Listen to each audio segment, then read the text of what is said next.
विचार कर रहे हैं, चर्चा कर रहे हैं। हमारे विद्यार्थियों को संविधान के बारे में जानकारी होनी चाहिए। क्यों होनी चाहिए? इसका बहुत सीधा सा उत्तर है कि नियमों की जानकारी के बिना आप किसी भी खेल में भी पार्टिसिपेट नहीं कर सकते हैं। खेल के लिए भी कुछ नियम होते हैं और यह संविधान हमारे देश को चलाने के लिए बनाया गया नियम है।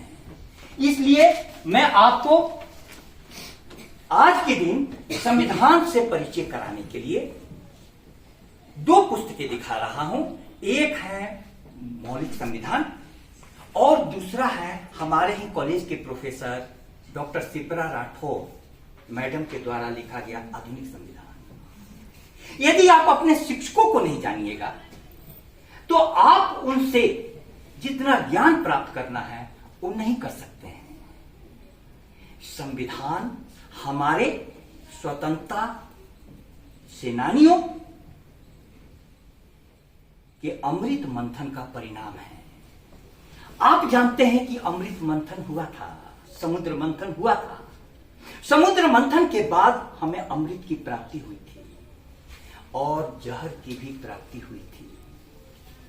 3 वर्षों के सतत साधना के बाद यह जो अमृत हमारे सामने में प्रस्तुत है वह हमारा संविधान है। भीमराव अंबेडकर बाबा साहेब के दिशा निर्देश में, नेतृत्व में मनीषियों ने बहुत गंभीर विचार विमर्श करके और इस विविधतापूर्ण देश के लिए, जहां अनेक प्रकार की जातियां, अनेक प्रकार के धर्म, अनेक प्रकार की भाषाएं, अनेक प्रकार के मौसम, अनेक प्रकार के लोग रहते हैं, इसके लिए एक संविधान बनाया जिसके कारण भारत अपने सपनों को साकार कर सकता है। अब हमारे साथ दिक्कत यह है कि जिस संविधान को विद्यार्थी जानते तक नहीं है, जिस संविधान की पुस्तकों को उन्होंने कभी उलट कर नहीं देखा, उनके लिए संविधान की बातों को मैं कैसे समझाऊं?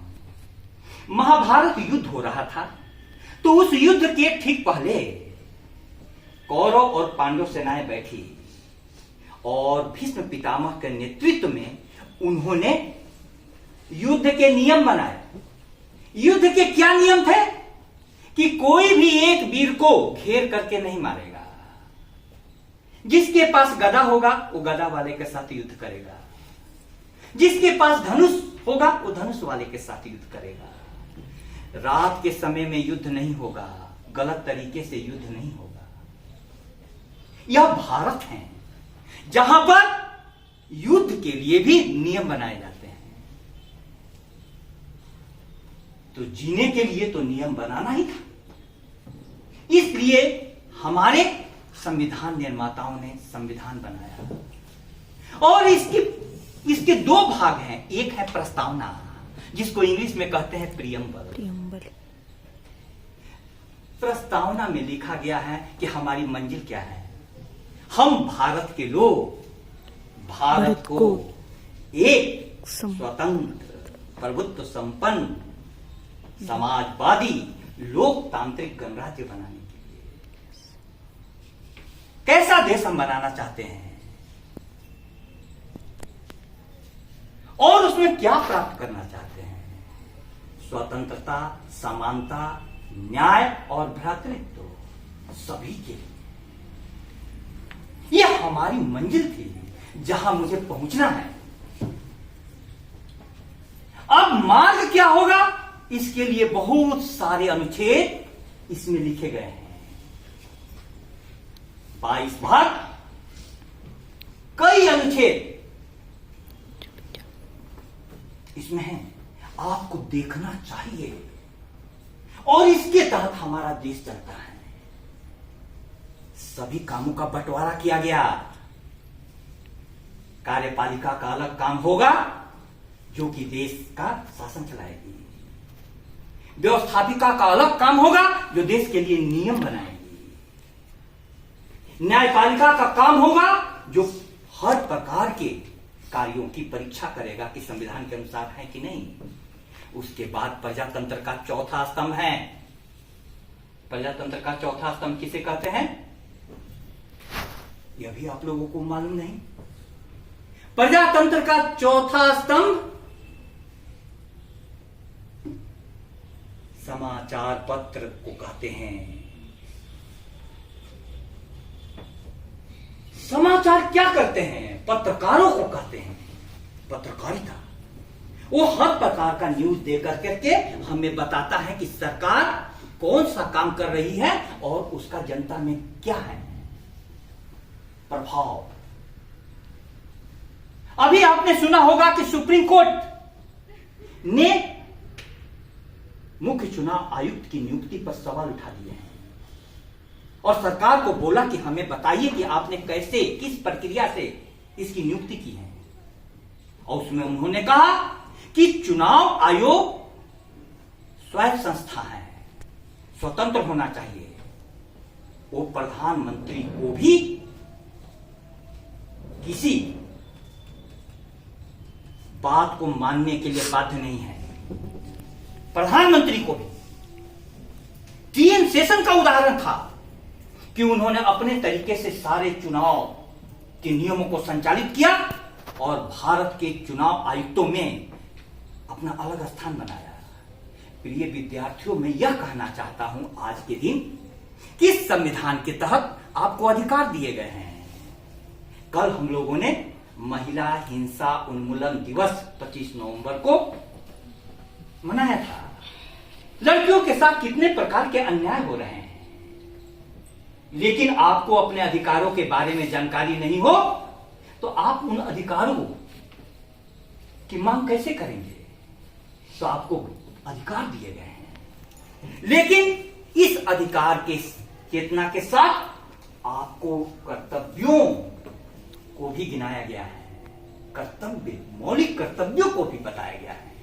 मौलिक कर्तव्यों में से एक प्रमुख है वैज्ञानिक दृष्टिकोण का विकास। वैज्ञानिक दृष्टिकोण का विकास मतलब क्या हुआ, विज्ञान के लिए जिस पद्धति को आप अपनाते हैं वही जीवन के अन्य सारे क्षेत्रों में भी अपनाएं।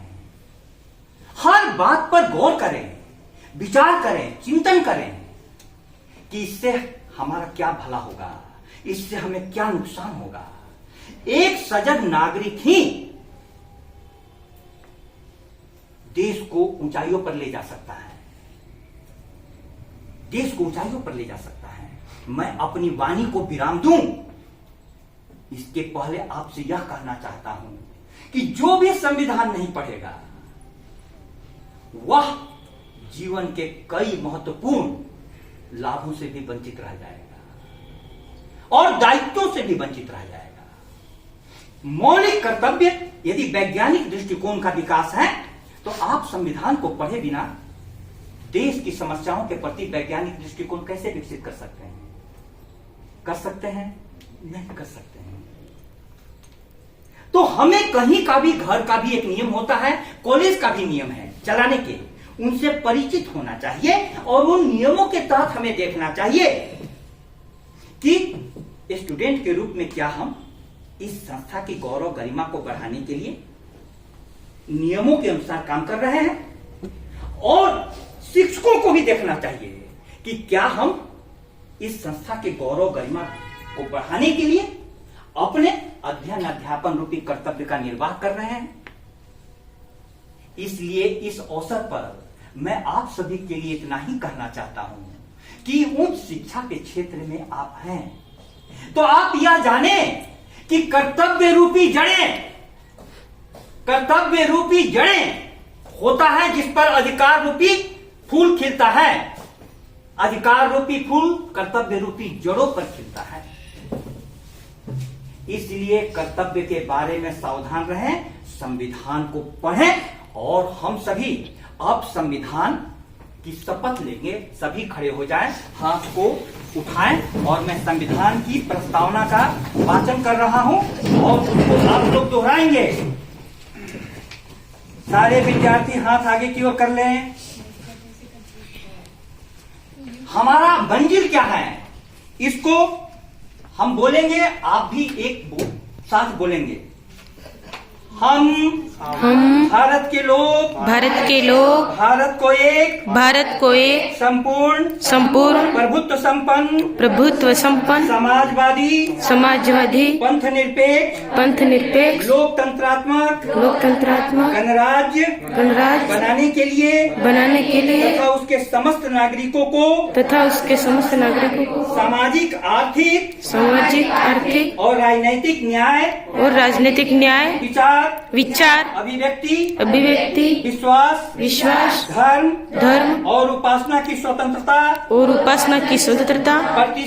प्रतिष्ठा और अवसर की क्षमता प्राप्त कराने के लिए तथा उन सब में व्यक्ति की गरिमा और राष्ट्र की एकता और अखंडता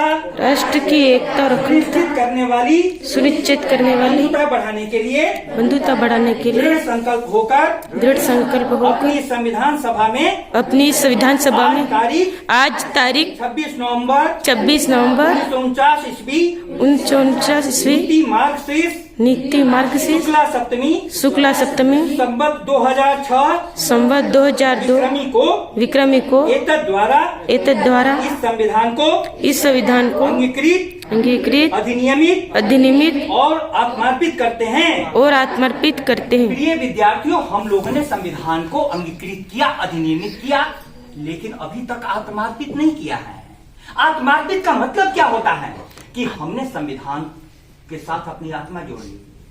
आपने तो अपना तन भी नहीं जोड़ा, मन भी नहीं जोड़ा, आत्मा कहाँ जोड़े हैं? इसीलिए हम लोग संविधान के नियमों का पालन नहीं कर पाते हैं। परमात्मा करे कि हमें सद्बुद्धि दे ताकि हम संविधान को अंगीकृत और अधिनियमित कर चुके हैं, आत्मार्पित भी करें। बहुत बहुत धन्यवाद।